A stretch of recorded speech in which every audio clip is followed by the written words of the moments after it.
के आसपास अगर पशु पक्षी ये क्रियाएं करते हैं तो इससे किसी न किसी आकस्मिक बाधा का द्योतक आप महसूस कर सकते हैं। ये किसी आकस्मिक बाधा का द्योतक हो सकता है। नमस्कार, मैं हूँ डॉक्टर उमाश्री। आज फिर एक नई जानकारी आपके लिए लेकर आई हूँ। मित्रों, चैनल को सब्सक्राइब करके बेल बटन दबा दीजिए, क्योंकि यही वो चैनल है जहाँ आपको विभिन्नताओं से भरी हुई जानकारी मिलती है। अलग अलग तरह की जानकारी आपको मिलती है और जो आपके जीवन को सही कर सकती है, सुखमय कर सकती है। किसी भी परेशानी से आप जूझ रहे हैं तो अपनी कुंडली का भी परामर्श ले सकते हैं। 23-24 साल का अच्छा खासा अनुभव है मुझे। काफ़ी कुंडलियाँ मैं देख चुकी हूँ, काफ़ी लोगों के वास्तु दोष दूर कर चुकी हूँ। इसके अलावा इंट्यूशन पावर के द्वारा, परमात्मा की कृपा के द्वारा और रेकी विद्या के द्वारा भी मैं आपकी प्रॉब्लम सॉल्व करती हूँ। तो बिना देरी के संपर्क करिए।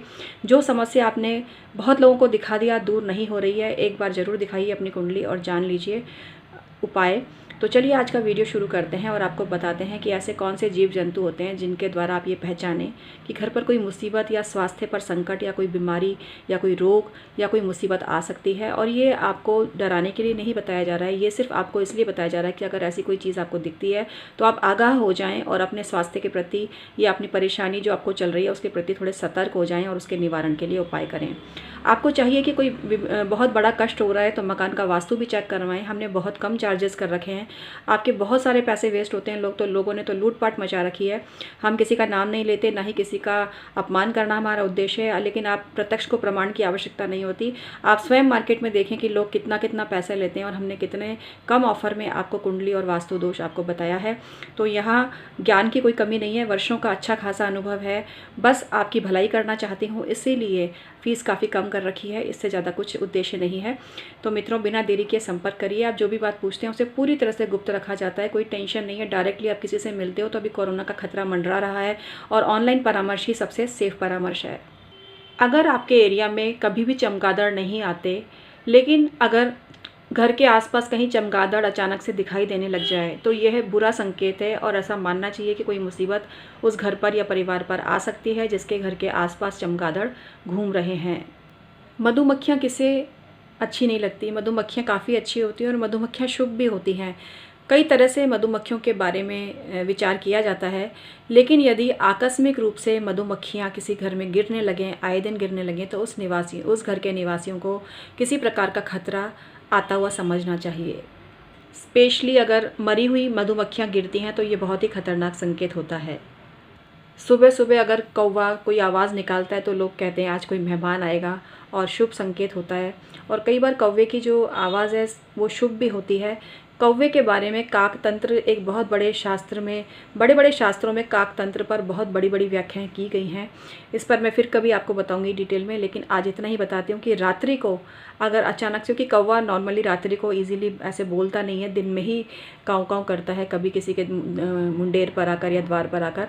लेकिन कौवा अगर रात्रि को रेगुलर कई दिन तक, एक दिन हो तो ऐसा न समझें, लेकिन कई दिन तक अगर कौवा आवाज़ निकाले, स्वर निकाले किसी भी घर के बाहर या छत पर बैठा हुआ, तो ये बहुत ही ज़्यादा अशुभ संकेत है। अब यहाँ जो मैं चीज़ें आपको बता रही हूँ उसका निवारण भी है। निवारण ये है कि आप अपनी श्रद्धा, पूजा, भक्ति सब बढ़ा दीजिए, इनकी जो डोज है बढ़ा दीजिए। अगर आप 1 माला करते हैं तो 10 माला करना चालू कर दीजिए किसी भी मंत्र की। रक्षात्मक बहुत सारे मंत्र होते हैं जो मैं पहले वीडियो में आपको बता चुकी हूँ। इसके अलावा संजीवनी महामृत्युंजय मंत्र बहुत ही चमत्कारिक है और इसके जो अनुभूत प्रयोग, सिद्ध प्रयोग हैं, देवी कवच भी बहुत चमत्कारिक है।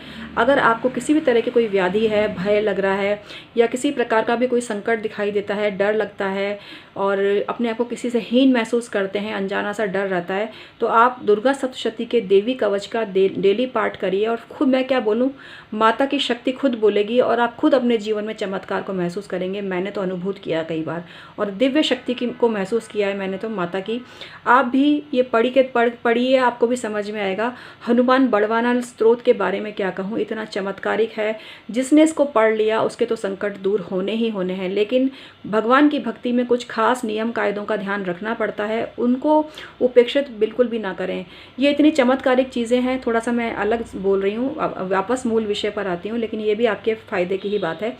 तो इन चीज़ों को करिएगा, ऐसा चमत्कारिक परिवर्तन आता है। और इनको करने के बाद भी अगर आपको फल नहीं मिल रहा है तो मेरा चैलेंज है कि अपने कर्म खाते को सुधारिए। कुछ ना कुछ गलत काम आपके घर में ज़रूर हो रहे हैं, तभी इन चीज़ों का फ़र्क आपको नहीं पड़ रहा है। नहीं तो इतने चमत्कारिक है कि इन पर कोई किंतु परंतु कोई क्वेश्चन मार्क है ही नहीं।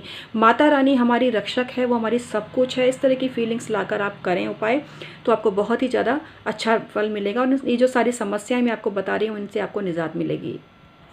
उल्लू को माँ लक्ष्मी का वाहन माना गया है और उल्लू का दिखना स्पेशली दिवाली के दिन काफ़ी शुभ माना जाता है।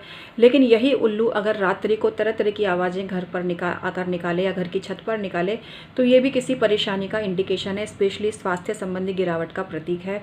तो इसका भी निवारण जरूर कर लेना चाहिए। स्त्री के दाएं अंग फड़के या दाईं आँख फड़के और पुरुष के बाएं अंग या बाईं आँख फड़के, तो ये भी किसी अनिष्टता का द्योतक होता है। भोजन करते समय कभी कभार तो बाल निकल जाता है, लेकिन आए दिन ऐसा होने लगे और किसी खास व्यक्ति की थाली में ही होने लगे, तो ये भी किसी तरह के आर्थिक संकट का इंडिकेशन है। त्योहार के दिन किसी बर्तन का टूटना भी अशुभ संकेत होता है। इसके अलावा खूंटे पर अगर आपने जो चीज़ टांग रखी है, अचानक से वो बार बार गिरने लगे, एक दो बार तो गिर जाए तो समझ में आता है, कोई दिक्कत नहीं है, हो जाता है कभी कभी, लेकिन बार बार ऐसा हो तो ये भी किसी खतरनाक बात का इंडिकेशन होता है और इसके लिए भी आपको उपाय कर लेने चाहिए। इसके अलावा खाते समय अचानक से थाली छूटकर गिर जाए और ये बार बार होने लग जाए, या खाना खाते समय क्लेश होने लग जाए, ये थोड़ा सा अलग बता रही हूँ, पशु पक्षियों से हटकर है ये बात। या खाने में कोई चींटी आ जाए, या खाने में कोई चींटा आ जाए, खाने की थाली में कोई चींटा चढ़ जाए, तो ये भी किसी अशुभता का इंडिकेशन होता है। ये बात तो हमने देखी है बहुत जगह पे, और ये डॉग की आदत भी होती है। लेकिन अक्सर डॉग आपकी गाड़ी पर या व्हीकल पर टॉयलेट करे, तो ये भी किसी परेशानी का इंडिकेशन होता है।